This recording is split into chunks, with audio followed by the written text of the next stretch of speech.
क्या हुआ भाभी? मुझे माफ कर दीजिएगा, हर बार लाला रोकड़िया की शक्ल सामने आ जाती है। बुरा मत मानना, जब कर्ज का बोझ सर पर हो तो खुशियां नहीं मनाई जा सकती ना। भाभी, ससुर जी बीमे की रकम मिलते ही अपना वादा पूरा कर देंगे। अगर तुम्हारे ससुर को रुपए देने ही होते तो कब के दे चुके होते, क्योंकि लाला रोकड़िया जैसे उधार देने वाले बम्बई में ही नहीं, दिल्ली में भी बहुत हैं। खैर तुम छोड़ो, तुम एक काम करो, मेरे कुछ जेवर हैं, तुम लाला रोकड़िया को दे आओ ताकि उसका कर्जा भी चुक जाए, फिर सुहाग रात भी मनाना।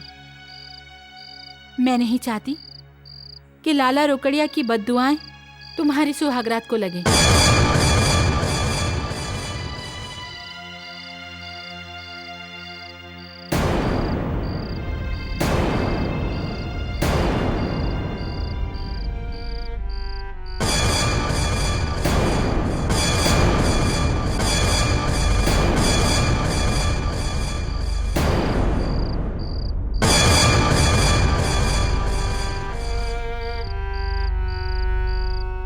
घर में फोन है और एसटीडी भी है।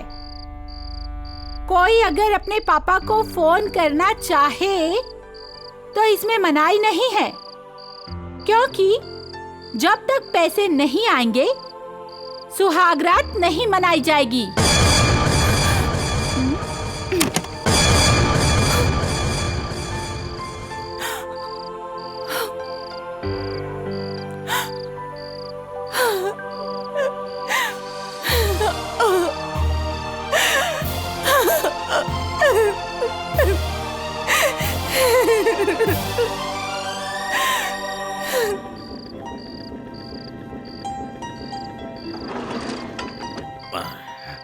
ये चिट्ठी पढ़ता हूँ, इसमें क्या लिखा है? सबसे पहले मिठाई पलंग के दाईं तरफ। कौन सा दायां है? हाँ। उसके बाद दूध और बादाम। ये दूध है ना? हाँ, ये बादाम ये यहाँ। हाँ। उसके बाद क्या है? फूल। ये रहे फूल। हाँ।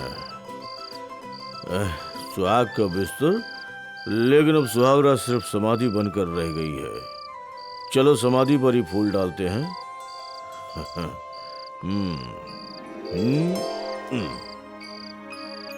तुम जाओ बेटा कहीं और।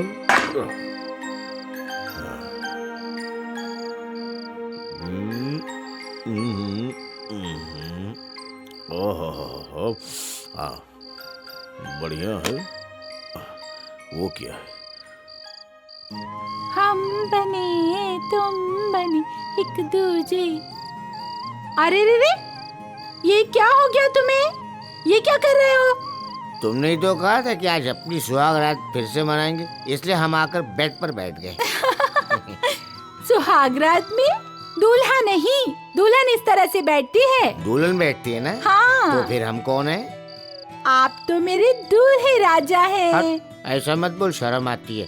दूल्हा तुम हो, मैं तुम्हारी दुल्हन हूँ, और हर दुल्हन अपनी सुहाग रात की समाधि पर ऐसे ही शर्मा के बैठती है। सुहाग समाधि? नो अजी, ये तो हमारी सुहाग सेज है। ऐसा थोड़े ही है। वो क्या है, अगर दुल्हन शर्मा कर अपने आने वाले दूल्हे का इंतजार करे ना, तो उसको सुहाग सेज कहते हैं। अगर मेरे जैसा दूल्हा दुल्हन बनकर आने वाले दूल्हे का इंतजार करे तो उसको सुहाग समाधि बोलते। जाओ जी। सच? तो ठीक है। अरे रे रे, कहाँ चल दिए? तुमने तो कहा ना जाओ जी, बाहर सोने जा रहा हूँ। अब मैं कहती हूँ आओ जी। अरे बाप रे, धोबी घाट पे कपड़ा पटक रही है। अब छोड़ो भी, ये लो खाओ। याद है सुहाग रात की वो मीठी मीठी बातें? मैं थी, तुम थे, याद आया कुछ? वो बादाम खिलाओ, सब याद आ रहा है। अच्छा ये लो बादाम खाओ। अब याद आया? अब याद आया? नहीं। अरे बादाम खाते हुए सब कुछ याद आता है, याद करो ना। याद आ रहा है। अच्छा दूध पिलाती हूँ। ये लो, वो आसमान पे चांद था, कितनी भीनी भीनी खुशबू थी। मैं थी, तुम थे, और याद है हम दोनों 4 दिन तक कमरे में बंद थे। अरे कोई सुन लेगा यार। अरे सुने मेरी बला से, मुझे क्या। मेरे सर के ताज, मेरे दूल्हे राजा।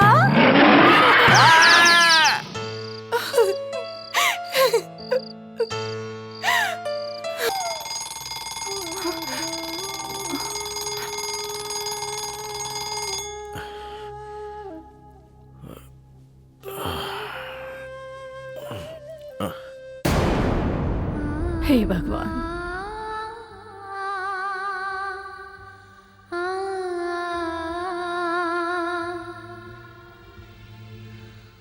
बहू,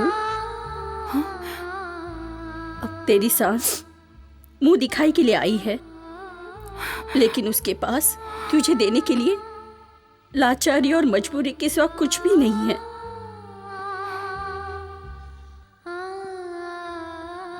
ये क्या बहू, कम से कम सुहाग की चूड़ियां तो पहने रहती।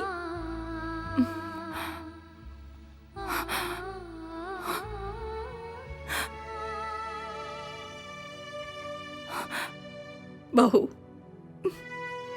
इस घर में पहला कदम रखते ही जो कुछ तेरे साथ हुआ है। माँ जी, मुझे गहनों से कोई लगाव नहीं है। मेरा गहना आप सबका प्यार है। लेकिन इस घर में सबको पैसों से प्यार है। इस आंचल ने भी एक बेटी को पाल पोस कर बड़ा किया है, और ससुराल जाने पर उसकी जुदाई में ये मेरे आंसुओं से भीगा है। आज से मेरा ये आंचल हमेशा तेरे सर पर रहेगा बेटी। माँ जी, जब देखो डांटती रहती है।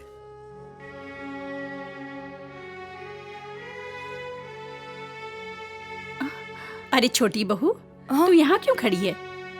ले चाय पी ले। माँ जी, आपने क्यों तकलीफ की? मुझे बुला लिया होता। अरे बहू, जब तक हाथों की मेहंदी ना छूटे तब तक तो दुल्हन बनी रहे। काम तो जिंदगी भर करना ही है। ये ले, मैं बड़ी बहू को चाय देकर आती हूँ।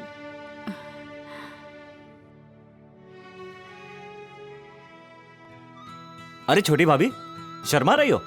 अरे शर्माओ नहीं, नहीं तो चाय ठंडी हो जाएगी। P low. हाँ हाँ, पी लो पी लो। अरे अगर ठंडी हो गई है तो कह दो, दूसरी बन जाएगी। घर में बहुत सारे नौकर हैं ना।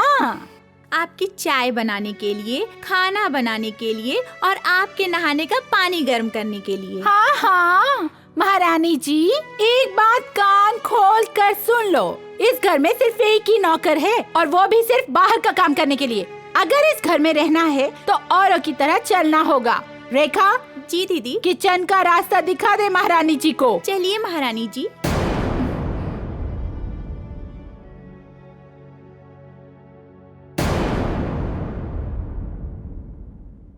मेरी गठोरी में लग गया चोर मुसाफिर। अरे संभाल के, घुटना लगेगा, आंख में मोच आ जाएगी। क्या कहा?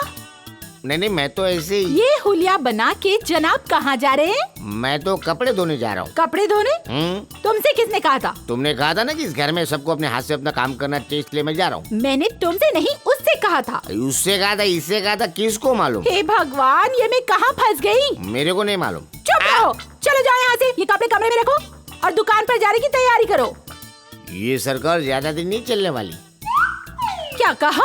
वो क्या ना, गर्मी बहुत है। अभी निकालती हूँ तुम्हारी गर्मी अंदर। अरे चलो। तुम्हारी क्या एयर कंडीशन की दुकान है? हाँ हाँ, तुम चलो तो सही। मुझे माफ कर देना रमा।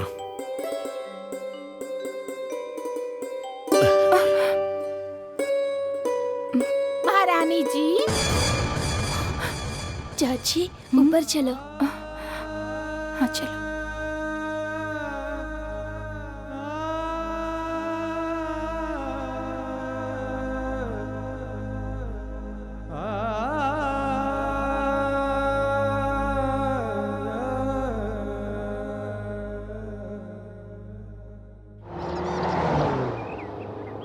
मैं कहूँ जी, तुमसे ज्यादा दुनिया देखी है मैंने।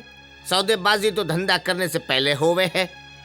शादी करके दुल्हन तो आप घर ले आए, अब काहे का दहेज? तो खा गए हो धोखा, अब लाला रुकड़िया क्या खावे? कहाँ से दोगे मेरा 10 लाख? मकान बेचकर या दुकान बेचकर? लाला जी, आपको अपने पैसों से मतलब है, वो वक्त से मिल जाएंगे। मिलेंगे, क्यों नहीं मिलेंगे भाई। आप जैसे सपूत हो तो मेरे पैसे तो कहीं नहीं जा सकते। मगर सोच लो, अब 10 महीने का टाइम बाकी है। अगर वक्त पर नहीं मिले तो दुकान मेरे हिसाब करके। जय श्री कृष्ण, जय श्री कृष्ण, जय श्री कृष्ण। रमेश, अगर लाला की बात में दम है तो ये 15 लाख चुकाएंगे कहां से? ऐसे तो हम लोग बर्बाद हो जाएंगे एकदम से।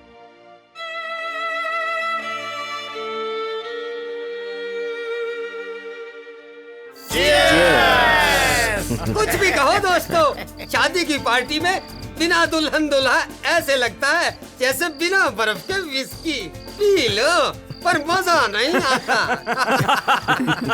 हाय मिस्टर रमेश, आपने भाभी को साथ ना लाकर पार्टी का सारा मूड ही खराब कर दिया। भाभी, हमारे यहाँ आज भी पुराने रीति रिवाज चलते हैं। आओ, मैं तुम्हें किसी से मिलवाता हूँ। मैं तो कहता हूँ तुम्हें बहुत ही सीधी सादी बीवी मिली है। नहीं तो इतना दहेज लाने वाली दुल्हन ससुराल में घर की मालकिन बनकर डोली से उतरती है और घर के तमाम पुराने रीति रिवाजों को तिजोरी में बंद करके अपना मार्शल लॉ शुरू कर देती है, तुम्हारी भाभी लक्ष्मी की तरह। वैसे ये तो बताओ, वो जो 50 लाख रुपए कैश मिले हैं उनका क्या करोगे? बीवी को कम से कम 50 दिन के लिए हनीमून को तो लेके जाएगा। ले जाएगा ना? ले जाएगा। हाँ, ले जाएगा। अजी, मैं तो कहता हूँ 50 लाख रुपयों में पूरी जिंदगी हनीमून बन सकती है। फिक्स डिपॉजिट कराओ और हर महीने हनी लेकर बीवी को मून की तरह पूछते रहो। Lucky, really you are very lucky guy. वाह भाई, क्या किस्मत पाई है। बीवी के 50 लाख रुपयों से तो ऐसी ऐश है। Shut up!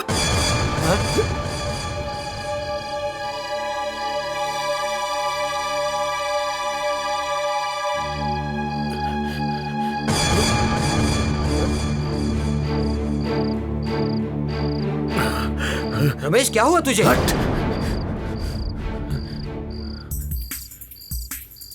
मेरी शादी की पार्टी तुम लोगों ने मेरी खुशी में दी है या फिर जलन में? अगर मुझे अच्छी बीवी मिली या दहेज में जो कुछ मिला वो सिर्फ इसलिए कि मैं इसके काबिल हूं। मेरे ससुराल वालों ने मुझे इसके लायक समझा है।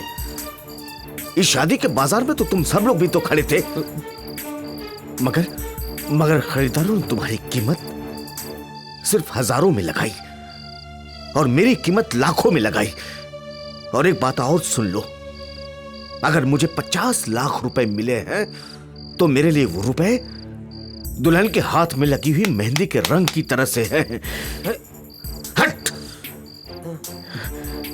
जिसका रंग 4 दिन में मैल की तरह उतर जाएगा, समझे? अरे रमेश, सुनो तो। कुछ नहीं सुनना मुझे। प्लीज रमेश। इनकी कीमत हजारों में लगी तो मैं क्या करूं? हाँ? पागल कहेंगे, बेवकूफ लोग। सबके सब चलते हैं मुझसे, मेरी शादी से। अरे मैं इसमें क्या कर सकता हूं? बेवकूफ कहेंगे, बात करते हैं मुझसे। हैं?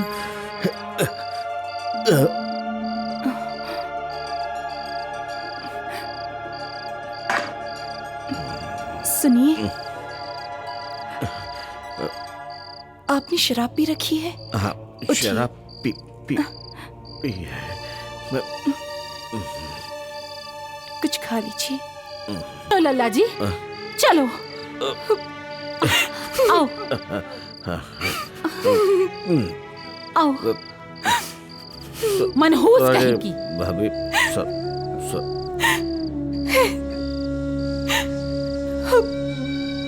सॉरी भाभी, सॉरी।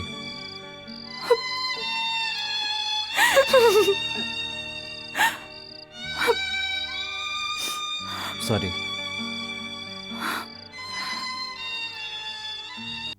हेलो, कोलकाता से ट्रंक कॉल है।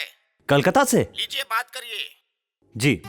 Hello, good morning Raja, Kanchan here. Kanchan ji. जी। आप कैसी हैं? ठीक हूँ। आपके पापा जी कैसे हैं? Perfectly all right. आप कैसे हैं? अच्छा, दीदी अभी तक सो रही हैं क्या? नहीं, अभी बुलाता हूँ। माँ, छोटी भाभी को बुलाना, उनके घर से कॉल आया है। अपनों के यहाँ आने के लिए इनविटेशन की जरूरत नहीं होती, फिर भी आपको इनविटेशन चाहिए तो ठीक है, हम आपको इनवाइट करते हैं। तो ठीक है, हम भी आपका इनविटेशन कबूल करते हैं और आपको बोर करने के लिए बहुत ही जल्द मुंबई आएंगे। प्रॉमिस? प्रॉमिस।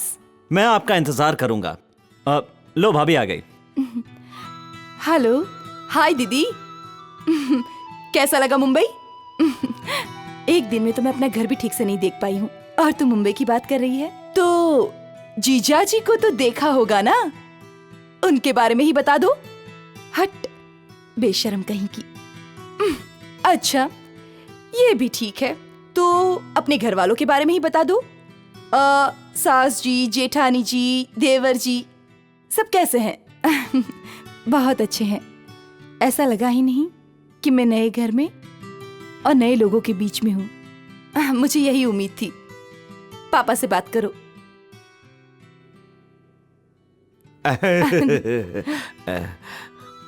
कैसी है मेरी गुड़िया? पापा। तू खुश तो है ना? हाँ पापा। हाँ, बहुत खुश है। और खुश होगी क्यों नहीं, जिसका आप जैसा चालाक और खुदगर्ज पापा जो है। कौन? महालक्ष्मी? हाँ, मैं वही लक्ष्मी हूँ जिसके सामने आपने अपनी बेटी की शादी तय करते वक्त कुछ वादे किए थे, और लगता है कि वादे पर वादे करना आपके यहाँ का सिस्टम हो चुका है। मैं अपने वादे को बिल्कुल भूला नहीं, लेकिन क्या करूं, जहाज के साथ मेरा सब कुछ डूब गया। मगर आप फिक्र न कीजिए, उसकी इंश्योरेंस का पैसा मिलते ही मैं आपके घर पहुंचा दूंगा। जैसी आपकी मर्जी, लेकिन ये बात जान लीजिएगा, हमारे यहाँ का सिस्टम ये है कि जो जैसा करे उसके साथ वैसा ही करो। आपकी बेटी इस घर में बहू बनकर तो आ गई है, लेकिन अपनाई उसी वक्त जाएगी जिस वक्त आप अपना वादा पूरा कर देंगे।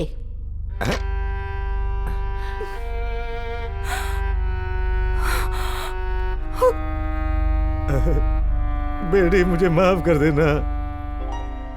रेखा, तूने राजा और कंचन की फोन पर होती हुई बातें सुनी? हाँ दीदी, वो उसके साथ बातों बातों में मुलाकातों का चक्कर चला रहा था। और तू खड़ी खड़ी सुन रही थी और सोच रही थी कि वाह वाह, क्या सुंदर जोड़ी लगेगी उन दोनों की। अरे बुद्धू, कुछ ही दिनों में तुम दोनों की शादी होने वाली है। ओ दीदी। क्या दीदी? साथ में रहती है, खाती है, पीती है, और फिर तुम दोनों साथ में कॉलेज में पढ़ते हो। उसके बावजूद भी तू उस पर काबू नहीं कर पाई। मैं क्या करूं दीदी, वो हर वक्त मेरे चक्कर से रफू चक्कर जो हो जाता है। अरे प्यार से तो मेनका ने भी विश्वामित्र को जीत लिया था, और एक तू है, तुझे तो प्यार करना आता ही नहीं। तो ठीक है दीदी, अब इस विश्वामित्र के लिए मैं भी मेनका बनूंगी।